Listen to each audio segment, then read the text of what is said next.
Sekarang kita mau ziarah ke makam Habib Hussein Luar Batam. Nah, ini kondisi sebelum masuk ke makam beliau. Jadi tadi kita masuk ke jalan yang sebelahnya, katanya ini ada dua jalan. Nah, jadi sekarang kita itu masuk ke jalan yang pertama. Jalan yang kedua tadi katanya khusus untuk keluar saja. Jadi kita salah jalan, sekarang kita jalan masuk. Nah, ini kondisi jalannya menuju makam Habib Hussein Luar Batang. Kita lihat ya.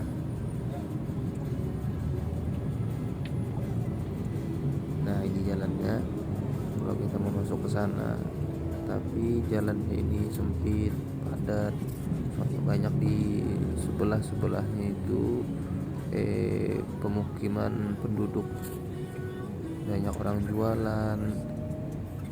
Nah, pasti sih kalau dekat dengan pemakaman karamat yang banyak dikunjungi orang, itu pasti banyak orang yang jualan.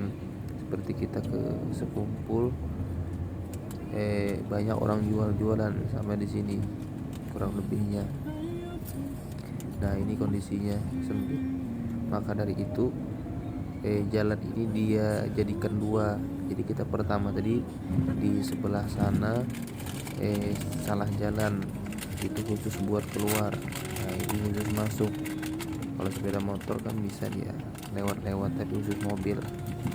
Nah, coba kita lihat lagi ya ke sananya.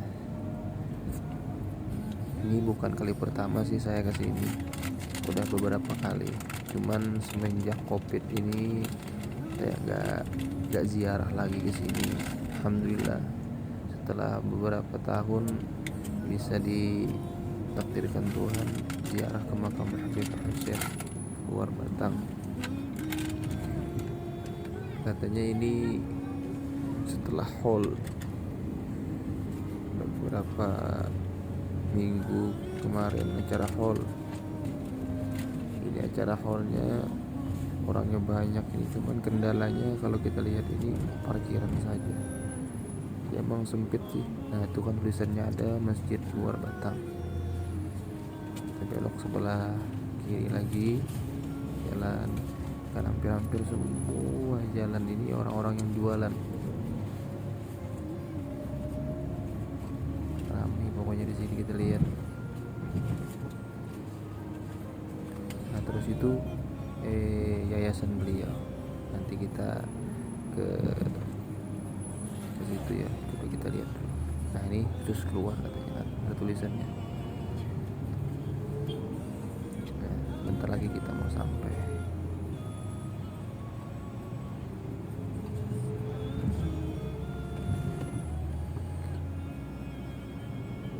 Nah, sampai. Nah, itu gerbangnya. Nih. Gerbangnya sebelum kita sampai. Alhamdulillah sampai lagi ke sini. Kita parkir dulu ya. Kita parkir dulu, baru kita ziarah. Alhamdulillah sudah sampai di Masjid Jami Keramat Luar Batang. Nah, ini parkiran kalau kita mau ziarah ke makam Luar Batang Hussein.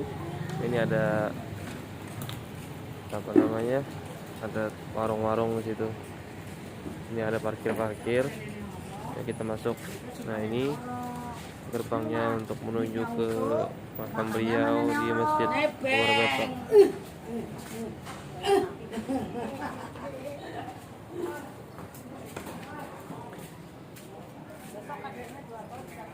Nah, ini tempatnya, ada tempat wudhu wanita, ada tempat wudhu pria. Di sini ada orang jual-jual peci. Nah, ini masjidnya.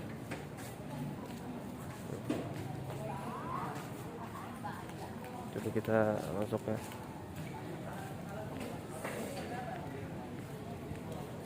Nah, ada menaranya dua sini, satu di sana. Nah, kita berangkat sudah sore nih.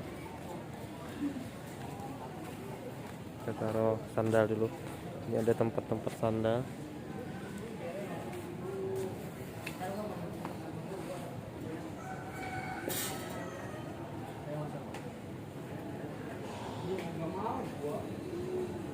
Makam beliau di dalam. Ini masjidnya di muka. Dan di sini makam beliau.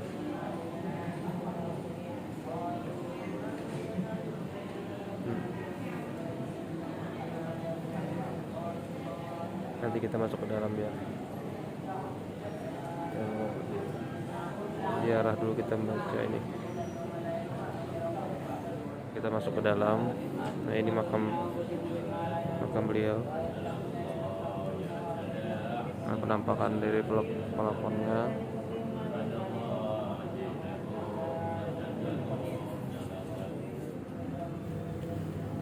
Al-Imam Husain bin Abu Bakar al-Idrus memiliki silsilah yang sampai kepada baginda Rasul Shallallahu Alaihi Wasallam, di mana silsilah beliau yaitu Al-Imam Husain bin Abu Bakar bin Abdullah bin Husain bin Ali bin Muhammad bin Ahmad bin Husain bin Imam Syamsus Syumus Abdullah al-Idrus Akbar. Ia dilahirkan di sebuah desa yang bernama Maibat, Hadramaut Yaman Selatan, dan pada usianya yang ke-11 tahun dia ditinggal wafat oleh ayahnya. Setelah mangkat ayahnya, Al-Imam Husain bin Abu Bakar al-Idrus hijrah ke kota Tarim, dan ternyata di pintu kota Tarim telah menunggu seorang wali besar, yaitu Al-Qutbil Irsyad Al-Imam Abdullah bin Alawi al-Haddad, yang langsung menyambut kedatangan dari Al-Imam Husain bin Abu Bakar al-Idrus. Setelah tiba di kota Tarim, beliau didampingi oleh Al-Imam Abdullah bin Alawi al-Haddad langsung berziarah ke Sayyidina Faqih Muqaddam Al-Imam Muhammad bin Ali Ba'alawi, Sayyidina Abdurrahman bin Muhammad As-Segaf, dan datuk beliau Sayyidina Abdullah al-Idrus Akbar. Al-Imam Abdullah bin Alawi al-Haddad mengatakan kepada beliau bahwa semalam kakekmu Sayyidina Abdullah al-Idrus Akbar datang kepadaku dan mengabarkan tentang kedatanganmu, wahai Husain. Al-Imam Husain bin Abu Bakar al-Idrus menimba ilmu kepada Qutbil Irsyad Al-Imam Abdullah bin Alawi al-Haddad, dan menurut cukilan dari Al-Habib Ali bin Husain Al-Attas dalam kitab Tajul Arash mengatakan bahwa Al-Imam Husain bin Abu Bakar al-Idrus sebelum hijrah ke Indonesia, ia telah mendapatkan madat kepercayaan dari guru beliau Al-Imam Abdullah bin Alawi al-Haddad untuk melaksanakan dakwatul Islam. Al-Imam Husain bin Abu Bakar al-Idrus kemudian hijrah ke Asia Timur dan sampai di Indonesia.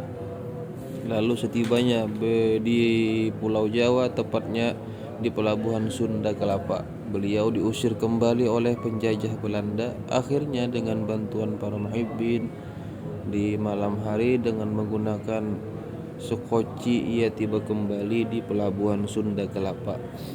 Dia kemudian berdakwah di tanah Batavia ini, dan pada saat itu penjajah Belanda sangat sensitif kepada para ulama, karena di Sunda Kelapa ini masih ada bekas-bekas pertempuran Sunda Kelapa yang berada di bawah pimpinan dari Sunan Gunung Jati Al-Imam Syarif Hidayatullah dan Fathillah, sehingga penjagaannya sangat ketat dan berakibat pada dicurigainya Al-Habib Husain bin Abu Bakar al-Idrus sebagai pemberontak. Akhirnya ia dimasukkan ke dalam penjara yang berada di sekitar Glodok. Perjuangan dakwah Al-Imam Husain bin Abu Bakar al-Idrus sangatlah luar biasa, dan salah satu karamah beliau adalah di pagi hari ia berada di dalam penjara, sementara anehnya menjelang maghrib beliau sudah tidak ada di dalam penjara.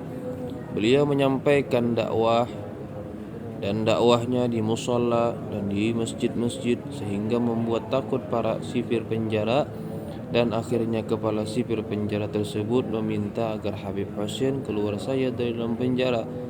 Tapi beliau menolaknya sampai akhirnya keluar dari penjara dengan keinginannya sendiri. Pada suatu ketika dalam perjalanan dakwah, Al-Imam Hussein bin Abu Bakar Idrus melihat seorang tentara Belanda yang memang memiliki akhlak yang baik terhadap dirinya, di mana tentara Belanda ini selalu menegur dan ramah terhadap dia. Akhirnya Habib Hussein memanggilnya dan mengatakan bahwa tentara Belanda tersebut kelak akan menjadi gubernur di Batavia. Tentara Belanda tersebut mengatakan sambil tertawa, "Mana mungkin aku menjadi seorang gubernur?" Selang beberapa bulan kemudian, sang tentara Belanda tersebut dipanggil ke negerinya dan kembali ke Batavia untuk dipercaya menjadi gubernur. Sang tentara Belanda yang kini telah menjadi gubernur teringat akan Habib Hussein dan menemui beliau seraya takjub, heran atas perkataan dari Habib Hussein, dan sebagai balasannya tentara ini memberikan hadiah berupa uang, bahkan emas. Tetapi semuanya ditolak oleh Habib Hussein karena gubernur tersebut memaksa. Akhirnya Al-Habib Hussein bin Abu Bakar Idrus mengatakan bahwa jika engkau ingin memberiku hadiah, maka berilah aku tanah yang berada di luar pelabuhan Sunda Kelapa yang saat itu sedang surut. Tentara Belanda tersebut kaget dan berkata, "Gratis bila aku berikan tanah tersebut. Sebentar lagi air akan naik dan daratan itu akan terendam air laut." Al-Habib Hussein mengatakan, "Bila engkau berikan sekarang, maka mulai saat ini air tidak akan pernah pasang, bahkan sampai yaumil qiyamah." Allahu Akbar. Sehingga akhirnya diberikanlah tanah tersebut. Al-Habib Hussein bin Abu Bakar Idrus memiliki tanah 10 hektar, dan di atas tanah tersebut kemudian pertama kali yang dibangun oleh Al-Imam Hussein bin Abu Bakar Idrus adalah masjid. Kemudian rumah beliau yang saat ini menjadi tempat pusarannya beliau, dan semenjak itu dipatok tanah tersebut sebesar sampai 10 hektar dengan pilar dan batang-batang, sehingga daerah ini dikenal dengan sebutan Luar Batang. Karena di luar pelabuhan Sunda Kelapa muncullah batang-batang. Di sini beliau bersama salah satu muridnya Haji Abdul Qadir yang merupakan penerjemahnya mengajarkan kepada murid-muridnya yang datang dari Banten, Indramayu, Cirebon, Tuban, Gresik, dan pelosok-pelosok kota lain di Indonesia. Al-Imam Hussein bin Abu Bakar Idrus wafat pada malam 17 Ramadan. Akan tetapi mengapa acara haul dari beliau diperingati setiap hari Minggu di akhir bulan Syawal? Karena ini merupakan istimewa dari para ulama dan habaib yang saat itu berada di bawah pimpinan Mufti Betawi, yaitu Al-Habib Utsman bin Abdullah bin Yahya, di mana para penjajah saat itu masih menguasai dan transportasi yang sangat sulit sekali serta bertepatan dengan keadaan orang-orang yang sedang berpuasa, sehingga diputuskanlah oleh para ulama dan habib agar melaksanakan haul Al-Imam Hussein bin Abu Bakar Idrus diadakan pada akhir minggu bulan Syawal, di mana setelah orang-orang melakukan silaturahmi lebaran barulah kembali berkumpul dan bersilaturahim di pusaran beliau untuk memperingati haulnya Al-Imam Hussein bin Abu Bakar Idrus.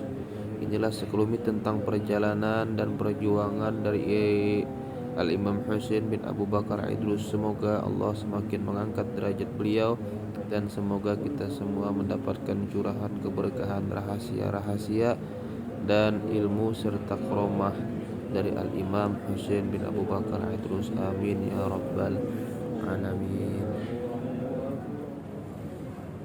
Salawatnya membaca Hussein ini